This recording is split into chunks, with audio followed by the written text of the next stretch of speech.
Dr. Michael Harrison sat in his small office at the Denver Research Institute, staring at numbers that made no sense. The computer screen showed temperature readings from weather stations around the world. Every single reading was wrong. It had to be wrong. Michael rubbed his tired eyes and looked at the data again. July was supposed to be the hottest month of the year. Instead, the numbers showed temperatures dropping everywhere. Not just a little bit. They were falling fast. He picked up his coffee cup and found it empty. He had been working for 12 hours, straight. The other scientists had gone home hours ago, but Michael could not leave. These numbers were telling him something terrible was about to happen. Michael was 42 years old and had spent his whole life studying weather and climate. He had seen hot summers and cold winters. He had studied ice ages that happened millions of years ago. But he had never seen anything like this. The door to his office opened. Dr. Rebecca Martinez walked in carrying 2 cups of coffee. Rebecca was his closest friend at the Institute. She was also one of the smartest people he knew. "You are still here," Rebecca said, as she handed him a cup. "I thought you might need this." "Look at these numbers, Rebecca," Michael said, pointing at his screen. "Tell me what you see." Rebecca sat down and studied the data. She frowned. "These readings cannot be right. The equipment must be broken." "That is what I thought too. But I checked. The equipment is working fine. I called weather stations in 10 different countries. They all confirmed their readings." Rebecca shook her head. "Michael, this is impossible. You cannot have snow in Brazil in July. You cannot have ice forming in Florida. The data is wrong." Michael pulled up more screens. "Look at this. Satellite images from yesterday. The images showed white patches where there should be green forests. They showed ice where there should be warm ocean water. They showed snow covering cities that had never seen snow before." "My God," Rebecca whispered. "What is happening?" Michael stood up and walked to the window. Outside, he could see the lights of Denver. The city looked normal. But he knew that would not last long. "I think we are seeing the beginning of an ice age," Michael said quietly. "But not a normal ice age. This is happening too fast.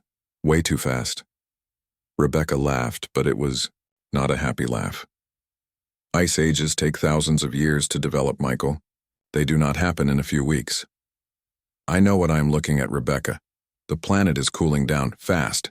If this continues, we could be looking at a Snowball Earth event." "A what?" Michael turned back to face her. "Snowball Earth. It happened. Before in Earth history. The whole planet gets covered in ice. Everything freezes, even the oceans." Rebecca stared at him. "That is impossible. That cannot happen now. We have technology. We have science. We can fix climate problems, can we?" Michael asked. "Can we really?"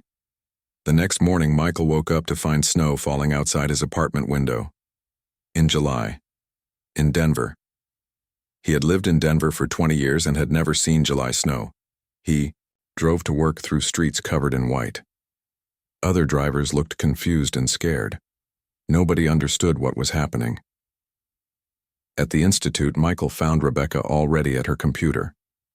She looked like she had not slept. "I checked everything," she said when she saw him.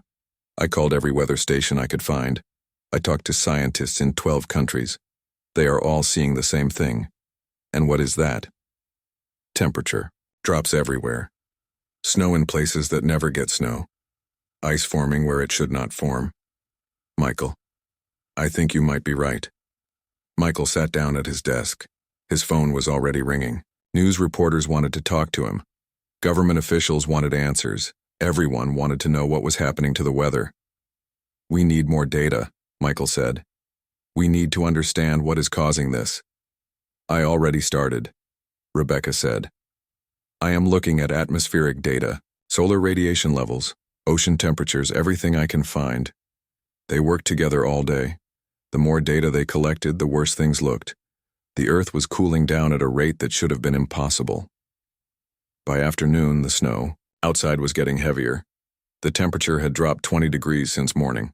Cars were getting stuck in the streets. Schools were closing early.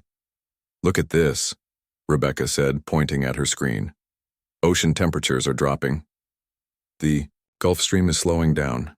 The jet stream is moving. Michael studied the data. The whole climate system is changing. Fast. But why? What could cause something like this?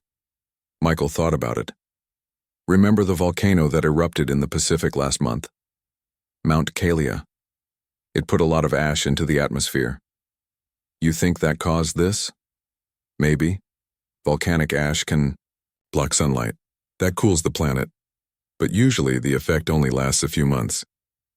Rebecca pulled up more data. The ash cloud from Mount Kalia was huge, much bigger than we first thought, and it is not clearing as fast as it should. They worked late into the night. Outside, the snow kept falling. The city was getting quiet as people stayed inside their warm homes. Michael called his sister in Florida. She told him it was snowing there too, in July in Florida. She was scared and did not understand what was happening. He called friends in other cities. Everyone was seeing the same thing: snow, ice, cold temperatures that made no sense. We need to warn people, Michael said to Rebecca. This is not going to stop, it is going to get worse. Warn them about what? That the world is turning into a giant snowball. They will think we are crazy. Maybe we are crazy, but what if we are right? What if this keeps getting worse? People need to prepare. Rebecca looked at him with tired eyes. Prepare for what, Michael? How do you prepare for the end of the world? Michael did not have an answer. He looked out the window at the snow that was still falling. The streetlights made the snowflakes look like tiny stars falling from the sky. Tomorrow he would have to tell the world that summer was over. Maybe forever. 6 months had passed since the first snow fell in July. The world Michael Harrison had known was gone. Outside his new office in Yellowstone National Park, the ground was covered with 10 feet of ice that never melted. Michael pulled his thick coat tighter as he walked through the underground tunnels that connected the research buildings. The geothermal heat from the hot springs was the only thing keeping them alive now. Most of the world had become too cold for human life. He found Rebecca in the main lab studying data from the few weather stations that still worked. Her face looked thin and tired. Everyone looked that way now. Food was hard to find and heating took most of their energy. Any news from the outside? Michael asked. Rebecca shook her head. Radio contact with Denver went dead 3 days ago. Same with Chicago and Atlanta. The power grids are failing everywhere. Michael sat down at his computer. The satellite images showed a world he barely recognized. White ice covered everything. The oceans near the coasts were frozen solid. Only the deep ocean water near the equator was still liquid. How many people do you think are left? He asked. I do not know. Maybe a few million worldwide. Most of them are near geothermal areas like this one or near power plants that still work. The door opened, and Captain David Rodriguez walked in. David was a military officer who had been sent to coordinate supplies between the remaining warm zones. His uniform was dirty and patched. His face showed the strain of trying to keep people alive in an impossible situation. We lost contact with the group in Colorado Springs, David said. Their heating system failed 2 days ago. By the time we could get there, everyone was frozen. Rebecca closed her eyes. How many? 43 people, including 12 children. The room was quiet for a moment. They had heard stories like this every day for months. Whole cities had gone dark. Millions of people had died when their heat ran out. We need to understand what happened, Michael said. Why the ice is not melting. Summer should have come back by now. The volcanic ash cleared months ago, Rebecca said. The sunlight is getting through, but the ice keeps growing. Michael pulled up a chart on his computer. Look at this. The ice reflects sunlight back into space. The more ice we have, the more sunlight gets reflected. The planet gets colder. More ice forms. It feeds on itself. A feedback loop, Rebecca said. Exactly. We are in a runaway ice age. The planet cannot warm up because too much sunlight is bouncing off the ice. David sat down heavily in a chair. So this is permanent. The ice is never going away. I do not know, Michael said. This happened before in Earth history, hundreds of millions of years ago. Scientists call it Snowball Earth. The whole planet was frozen. How did it end? David asked. Volcanoes. Eventually enough volcanoes erupted to put greenhouse gases back in the atmosphere. It took millions of years.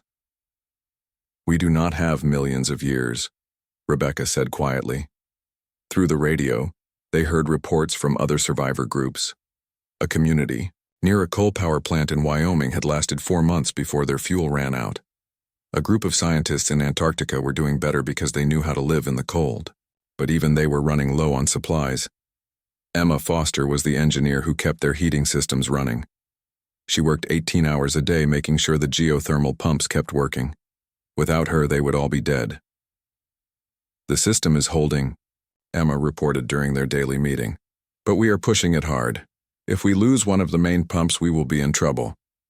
How long can we last? David asked. With our current population, maybe 2 years, but that assumes nothing breaks down. Michael looked around the room at the 20 people who lived in their small community. They were some of the smartest people in the world, scientists and engineers and military officers, but they were trapped just like everyone else. We need to think bigger, Michael said. We cannot just survive, we need to find a way to fix this. Fix a snowball Earth. Rebecca laughed, but there was no humor in it. How do you fix a whole planet? The same way it fixed itself before. Heat. We need to warm up the atmosphere. We would need thousands of volcanoes, Emma said. We do not have that kind of power. Michael stared at the computer screen. The satellite images showed ice everywhere, but there were still warm spots. Yellowstone, Iceland, Hawaii, places where the Earth itself provided heat. What if we could make our own volcanoes, he said. The others stared at him. Not real volcanoes, Michael continued, but geothermal systems, artificial ones. If we could create enough heat sources, we might be able to start melting the ice. That would take enormous amounts of energy, Emma said. More than we have. Nuclear energy, David said. There are still some nuclear power plants running. Most of them shut down when the cooling systems froze. But some of them are still working. Rebecca was quiet for a long time. Then she said, even if we could build artificial heating systems, it would not be enough. The ice is miles thick in some places. We would need something else. Like what? I do not know. Something that could work from the inside. Something that could break down the ice at the molecular level. Michael thought about this. Biology was not his area of expertise, but he knew that life found ways to survive in the strangest places. Even here in Yellowstone, there were bacteria that lived in boiling water. What about life, he said. Are there any living things that can survive in this cold? Some bacteria can survive freezing, Rebecca said. But they just go dormant. They do not grow or reproduce. But what if we could find bacteria that actually use cold temperatures? Or ice? What if we could modify them somehow? Emma shook her head. That is science fiction, Michael. We are engineers, not miracle workers. But Michael was not listening. He was thinking about the bacteria that lived in the hot springs. They had adapted to extreme conditions. Maybe somewhere in the world there were bacteria that could adapt to extreme cold. We need to contact other research groups, he said, especially any biologists who are still alive. If we are going to survive this, we need to think like life itself. We need to adapt. David stood up. I will try to reach the other communities on the radio, see if anyone is working on biological solutions. As they prepared for another cold night, Michael looked out through the small window at the frozen world outside. The ice looked like it would last forever. But life had survived Snowball Earth before. Somehow life always found a way. The question was whether humans were smart enough to find that way before it was too late. 2 years had passed since the Great Freeze began. Tom Bradley stood on the observation deck of the old ranger station, buried deep under the snow. Through the thick glass, he could see nothing but white ice stretching to the horizon. The Rocky Mountains had become a frozen wasteland where nothing moved except the wind. Tom was a park ranger before the world ended. Now he was the leader of 37 people who lived in the underground shelter they had built near a natural hot spring. He was 45 years old and had spent his whole life in these mountains. He knew every trail and every cave. That Knowledge had kept his people alive when so many others had died. "Tom, we have a problem," said Dr. Amy Watson as she climbed up the metal stairs to where he stood. Amy was a biologist who had been studying animals in the park when the freeze started. She was one of the smartest people in their group. "What kind of problem?" Tom asked. "The spring water is getting cooler. Not by much, but I can measure the difference. If the temperature keeps dropping, our heating system will not work." Tom felt a cold fear in his stomach that had nothing to do with the weather outside. The hot spring was their only source of heat. Without it, they would freeze just like everyone else. "How long do we have?" he asked. "Maybe 6 months, maybe less." Tom nodded. He had been expecting this day to come. The earth itself was cooling down. Even the deep underground heat was not safe. "Forever? We need to find another place," he said. "Somewhere warmer." Amy shook her head. "Where, Tom? The whole world is frozen. There is nowhere to go." Tom looked out at the endless ice. Somewhere out there, other groups of survivors were facing the same problem. The few radio contacts they still had reported the same story everywhere. The cold was winning. In the main living area, Tom found the others gathered around the radio. They were listening to a broadcast from Professor James Miller in New York. James had set up a survivor community in the subway tunnels under Manhattan. The subway system had stayed warm because of the heat from the deep tunnels and electrical systems. "This is New York calling any survivors," James' voice came through the static. "We are still alive down here. We have food for maybe 3 more months. If anyone can help us, we are located at the Times Square station." Tom picked up the radio microphone. "New York, this is Colorado Rocky Mountain Group. We hear you, James." "Tom, is that you?" James sounded happy to hear a familiar voice. "How are you holding up?" "We are managing, but our heat source is getting weaker. How about you?" "The same. The electrical system is failing. Parts of the subway are already too cold to live in." Tom could hear the fear in James' voice. They were all living on borrowed time. "Any word from other groups?" Tom asked. "I talked to a group in Arizona yesterday. They are near a nuclear power plant that is still running. They sound like they are doing better than the rest of us." "Anyone else?" "There is a woman in Alaska, a scientist named Lisa Chen. She has been studying the ice. She thinks she might have found something important." Tom felt a spark of hope. "What kind of something?" "I do not know. She would not say over the radio. But she wants to talk to other scientists. She asked me to spread the word." After the radio call, Tom walked through their underground home. It was made up of natural caves connected by tunnels they had dug themselves. The walls were lined with blankets and tarps to keep the heat in. Everywhere he looked, he saw the faces of people who depended on him to keep them alive. There was Mary, the schoolteacher who ran classes for the 8 children in their group. There was Robert the mechanic who kept their generators running. There was Susan the nurse who took care of everyone when they got sick. They were all good people who deserved to live. In the workshop, Tom found Jake Thompson working on their shortwave radio equipment. Jake had been a bush pilot in Alaska before the freeze. His small airplane had been one of the last vehicles to fly before the fuel ran out and the airports closed. "Any luck reaching that scientist in Alaska?" Tom asked. Jake looked up from the radio. "I have been trying for hours. The atmospheric conditions are terrible. The cold air is blocking most signals. Keep trying. If she has found something important, we need to know about it." That evening, Tom called a meeting of all the adults in their group. They sat in a circle around one of their small fires. The light flickered on their faces, making them look like ancient people gathered in a cave. "We need to talk about our situation," Tom said. "Amy has been monitoring our heat source. It is getting weaker." The group was quiet. They had all known this day would come. "How long do we have?" asked Mary. "Maybe 6 months," Amy said. "Maybe less if the cooling continues." "So what do we do?" asked Robert. "Where can we go?" Tom had been thinking about this question for days. There are still some warm places left. Nuclear power plants, geothermal areas. We need to find one that will take us in. "And if they will not?" asked Susan. Tom did not have a good answer to that question. Most survivor groups were already struggling to feed the people they had. Nobody wanted more mouths to feed.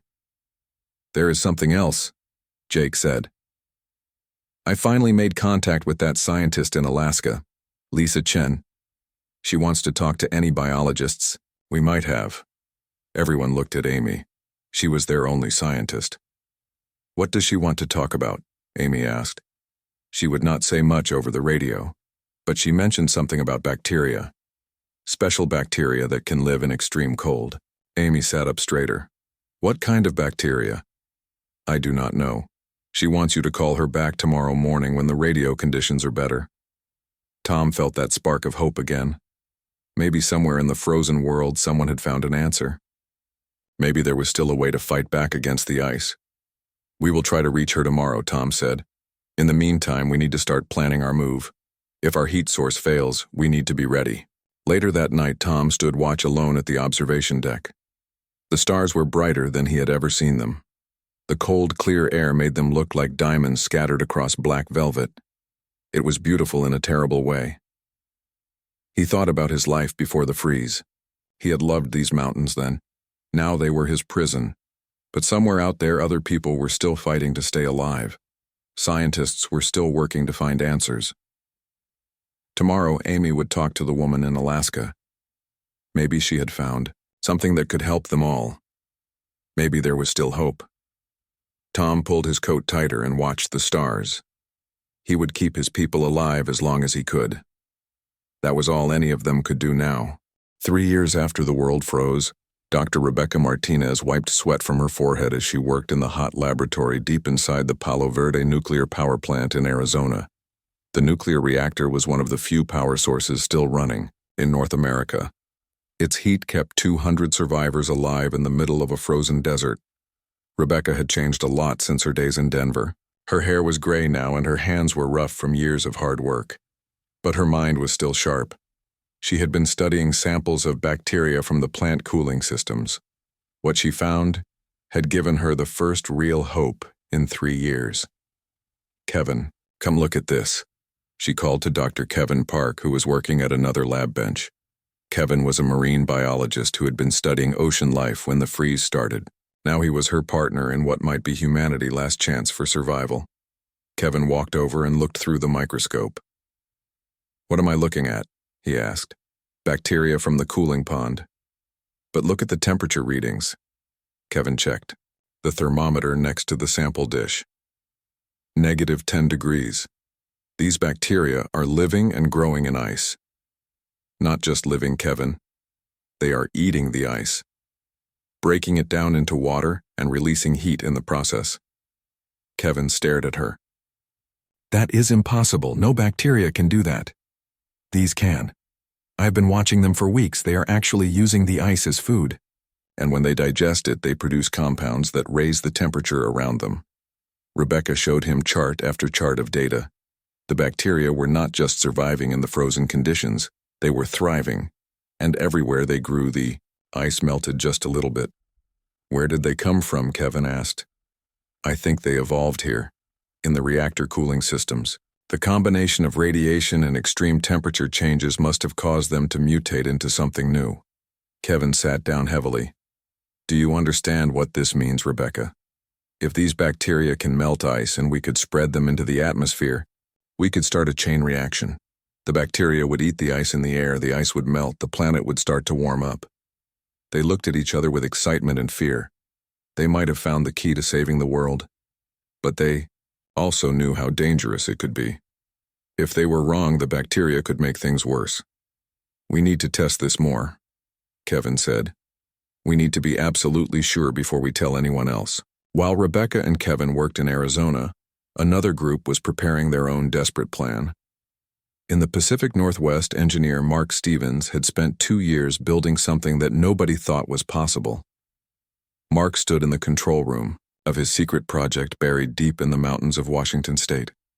Around him were the controls for 12 artificial geothermal stations that he and his team had built using salvaged nuclear reactor parts. "Are we ready for the test?" asked Dr. Sarah Johnson, the nuclear physicist who had designed the reactor systems. Sarah was 35 years old and had worked at 3 different power plants before the freeze.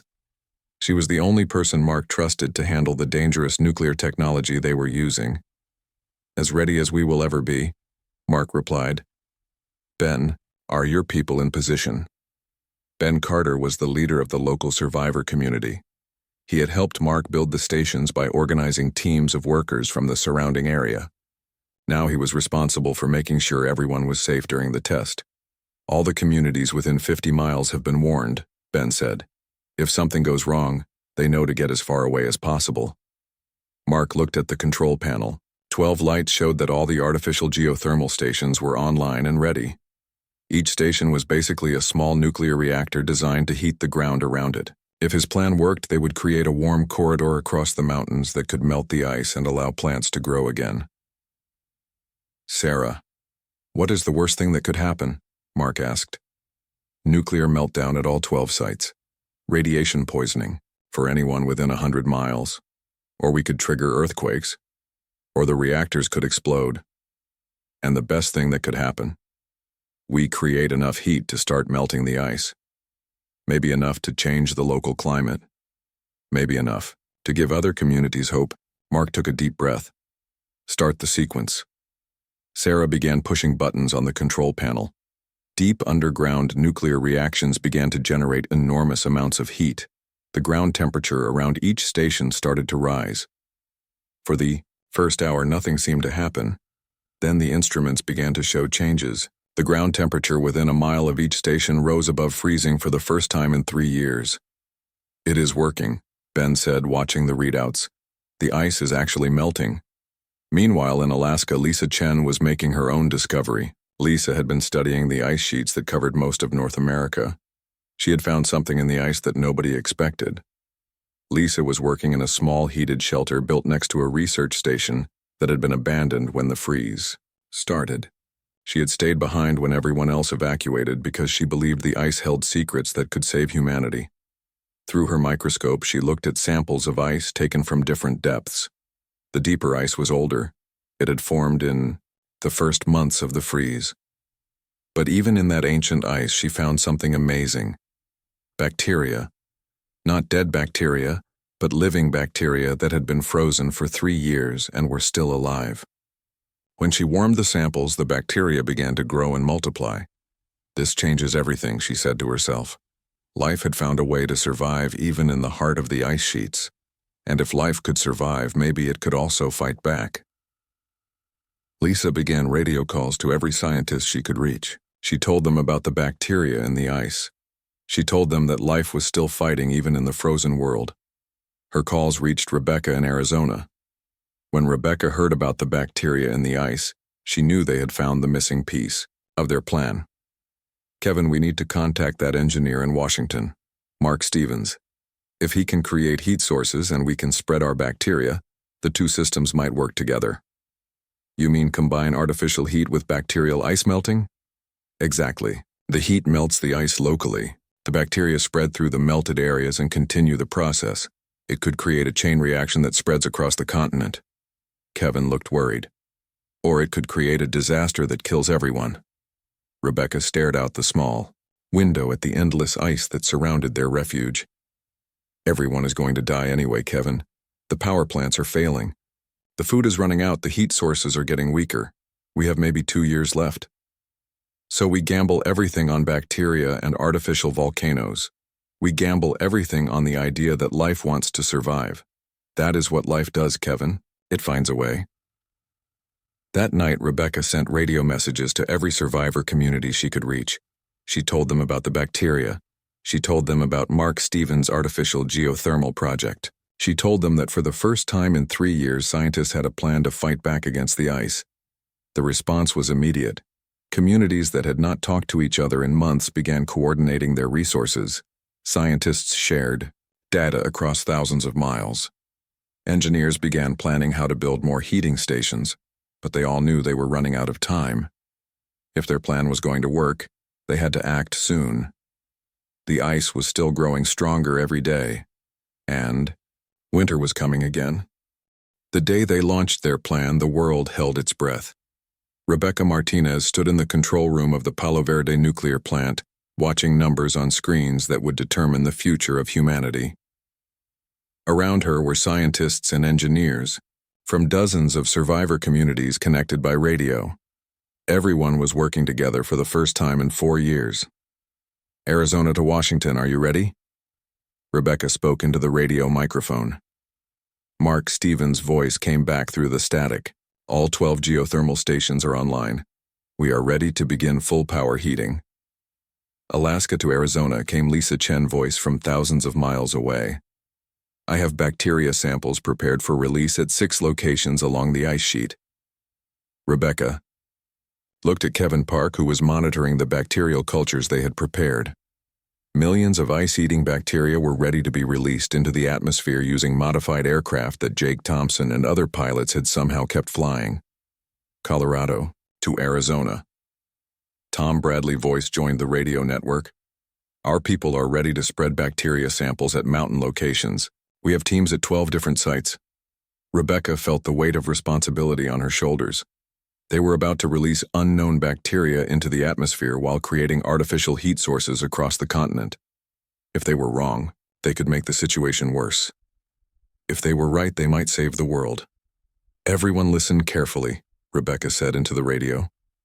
We are going to do this in 3 phases. First, Mark will activate all his heating stations to maximum power. Then we release the bacteria at locations closest to the heat sources. Then we wait to see if the reaction spreads. What if it does not work? Asked a voice from a community. In Texas. Then we try something else, Rebecca said. But privately, she knew there was nothing else to try. This was their last chance. Phase 1 beginning now, Mark announced. Deep in the mountains of Washington, his artificial geothermal stations began producing enormous amounts of heat. The nuclear reactors pushed their output to dangerous levels, sending waves of warm air up through the frozen ground. For the first 6 hours, nothing seemed to happen. Then the temperature sensors began to show changes.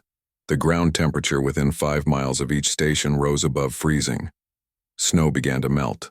For the first time in 4 years, liquid water ran across the frozen earth. Phase 2 starting now, Rebecca announced.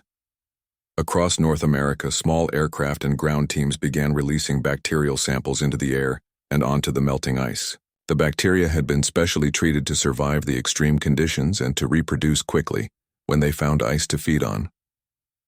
Rebecca watched her instruments carefully. The bacteria needed warmth to become active. They needed melted ice to feed on. And they needed to reproduce fast enough to spread before the cold killed them. At first, the readings were confusing. Some areas showed bacterial growth. Others showed nothing. The ice continued to cover most of the continent. The plan seemed to be failing. Rebecca, this is Jake, came the pilot voice over the radio. I am flying over the Washington heating zone. You need to see this. What do you see, Jake? Steam. Lots of steam rising from the ground. And the ice is definitely melting.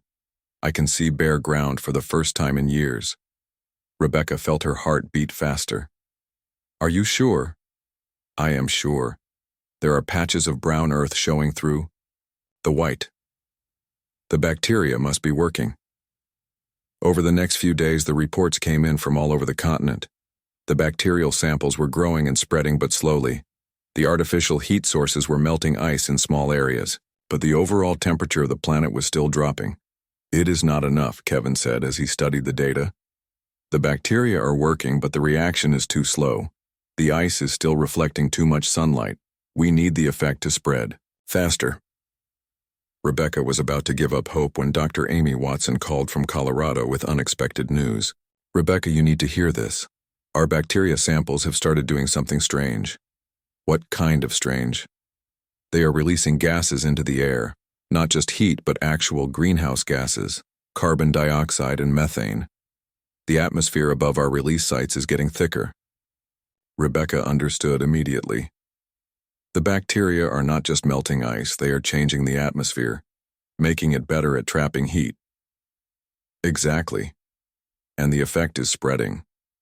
The winds are carrying the gases to other areas. This changed everything. If the bacteria could change the atmosphere as well as melt ice, the warming effect would spread much faster than they had hoped. All stations increase bacterial release immediately, Rebecca ordered. We need to get as much of this into the air as possible. Over the following weeks, the changes accelerated. The artificial heating stations created warm zones that allowed the bacteria to establish themselves. The bacteria then spread outward, melting ice and releasing greenhouse gases. The gases trapped more heat, which melted more ice, which fed more bacteria.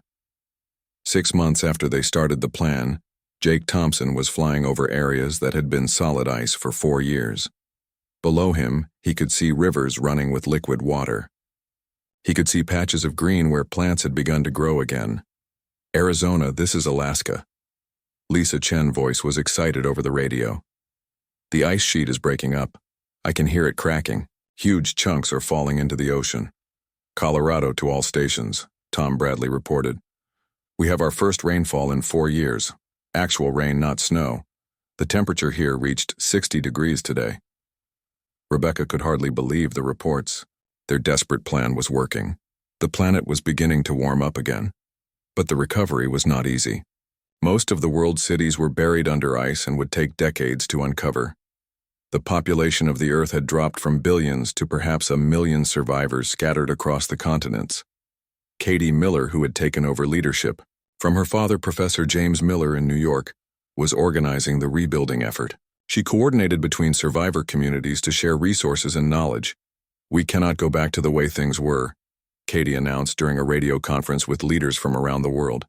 We have to build something better, something that works with nature instead of against it. The new communities that emerged were different from the old world. They used geothermal energy and solar power. They grew food in greenhouses that could survive sudden weather changes. They built homes that could stay warm without using fossil fuels. Tom Bradley, now in his 50s, worked with young people to teach them how to live sustainably in the changed world. The climate was different now, colder on average and more unpredictable. But life was returning. 10 years after the Great Thaw began, Tom stood with his grandchildren watching the first forests grow in the valleys that had been frozen wasteland. The trees were different species that could survive the harsher climate. The animals were different too. But life had found a way to come back. Tell us the story again, Grandpa, his granddaughter asked. Tell us about when the world was snow. Tom smiled and began the story he had told many times. About the scientists who discovered that the world was freezing. About the survivors who refused to give up hope. About the bacteria that learned to eat ice and the people who learned to work together. The most important thing, Tom told the children, is that we learned we are part of nature, not separate from it. When we work with the earth instead of against it, amazing things can happen. High above them, the sky was blue and clear. Clouds drifted by carrying the promise of rain. The world was still healing from its frozen years, but it was alive again. And humanity had learned to be better guardians of the only planet they had. The story of Snowball Earth had ended. The story of a wiser humanity was just beginning.